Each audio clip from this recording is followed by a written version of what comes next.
আমি সুদীপ্তা। আমার চ্যানেলে সকলকে স্বাগত। আশা করি সকলেই ভালো আছো আর সুস্থ আছো। কোথাও কোথাও বৃষ্টি, কোথাও রোদ, যাই হোক গরম ঠান্ডা নিয়ে চলছে। বৃষ্টি হলে লাগছে ঠান্ডা, তারপরেই গরম। যাই হোক এসব নিয়েই চলছে। আজকে আমি তোমাদের সাথে পটলের একটি রেসিপি শেয়ার করব। আমার তো খেতে অসম্ভবই ভালো লেগেছিল।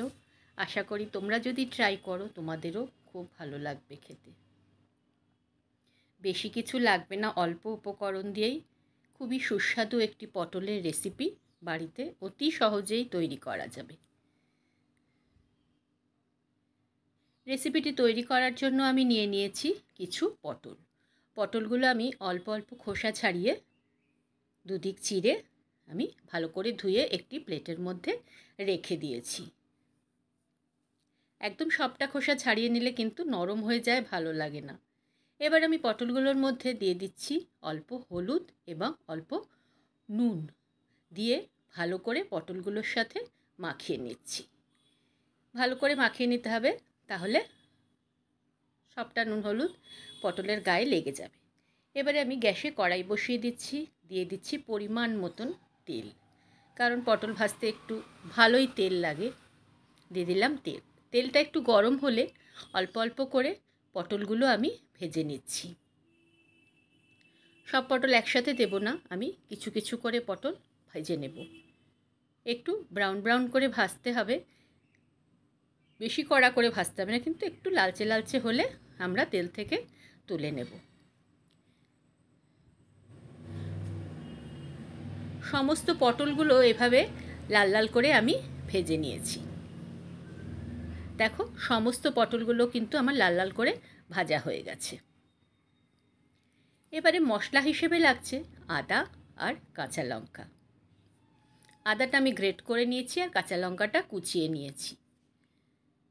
কাঁচা লঙ্কাটা বেটেও নেওয়া যায়, আমি কুচিয়ে নিয়েছি। আর নিয়ে নিয়েছি 200 গ্রাম মতন পনির। পনিরটা আমি হাত দিয়ে ম্যাশ করে নিয়েছি। এবারে ওই তেলের মধ্যেই আমি দিয়ে দিলাম একটু জিরে ফোড়ন। জিরেটা একটু ভালো মতন ভাজা ভাজা করে নিতে হবে। ভালো মতন ভাজা হয়ে গেলে আমি আস্তে আস্তে আদা বাটাটা আর কাঁচা লঙ্কা কুচিটা দিয়ে দিচ্ছি। দিয়ে তেলের সাথে ভালো করে মিশিয়ে নিচ্ছি আদা আর কাঁচা লঙ্কাটা। বেশ নাড়িয়ে চাড়িয়ে একটুক্ষণ কিন্তু মিশিয়ে নিতে হবে বা কষিয়ে নিতে হবে। একটুক্ষণ কষানোর পর আমি দিয়ে দিচ্ছি অল্প একটু হলুদ, দিয়ে আবারও ভালো করে কষিয়ে নিচ্ছি। বেশ কিছুক্ষণ ধরে কষানোর পরে আমি দিয়ে দিচ্ছি ভেজে রেখেছিলাম যে পটলগুলো, সেই পটলগুলো আস্তে আস্তে আমি দিয়ে দিচ্ছি। এবারে ওই কষানো মশলার সাথে পটলগুলো ভালো করে মিশিয়ে নিচ্ছি, আর একটু বেশ কিছুক্ষণ কষিয়ে নিচ্ছি। কষিয়ে নেওয়ার পর আমি দিয়ে দিচ্ছি যে ম্যাশ করে রেখেছিলাম পনিরটা, সেটা আমি আস্তে আস্তে বাটি থেকে দিয়ে দিলাম। দিয়ে আবারও পটলের সাথে কিন্তু পনিরটা ভালো করে মিশিয়ে নিতে হবে। দিয়ে আবারও বেশ কিছুক্ষণ কিন্তু কষাতে হবে। পনিরটা দেখো আমার বেশ কষানো হয়ে গেছে। বেশ কিছুক্ষণ ধরে আমি কষিয়েছি, এই 3-4 মিনিট ধরে আমি কষিয়ে নিয়েছি। এবারে আমি দিয়ে দিচ্ছি অল্প একটু লবণ, আর দিয়ে দিচ্ছি, যেহেতু নিরামিষ তরকারি, একটু চিনি। দিয়ে আবারও কিন্তু বেশ কিছুক্ষণ আমি কষিয়ে নিচ্ছি। যত কষানো যাবে তরকারি কিন্তু স্বাদ ততই ভালো হয়। সিম আঁচে করে কিন্তু এটা কষাতে হবে। আর দিয়ে দিচ্ছি ওই পনিরের বাটিতে যে একটুখানি পনির লেগেছিল, তাই দিয়ে ধোয়া জলটাই আমি দিয়ে দিলাম তরকারির মধ্যে। বেশি জল লাগবে না, একটু মাখা মাখা হবে, ওই জন্য বেশি জল আমি দিলাম না। বেশি ঝোল হয়ে গেলে খেতে কিন্তু ভালো লাগে না পটলের তরকারি বিশেষ করে। দেখো ঝোলটা কিন্তু একদমই ফুটে গেছে। একটুক্ষণ আমি তাও ফুটিয়ে নেব, যাতে পটলগুলো আর একটু ভালো মতন সেদ্ধ হয়ে যায়। একটুক্ষণ ফোটানোর পরে আমি গ্যাস অফ করে গ্যাসের ওপরে ঢাকা দিয়ে বসিয়ে রেখে দেব।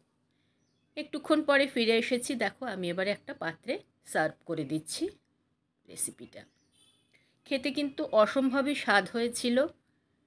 যদি রেসিপিটি ভালো লেগে থাকে তাহলে বাড়িতে একবার অবশ্যই ট্রাই করো, আর লাইক কমেন্ট করতে কিন্তু ভুলো না।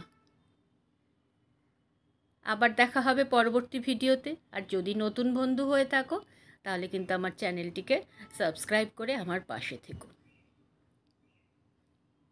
সকলে ভালো থেকো আর সুস্থ থেকো। আবার দেখা হবে পরবর্তী ভিডিওতে।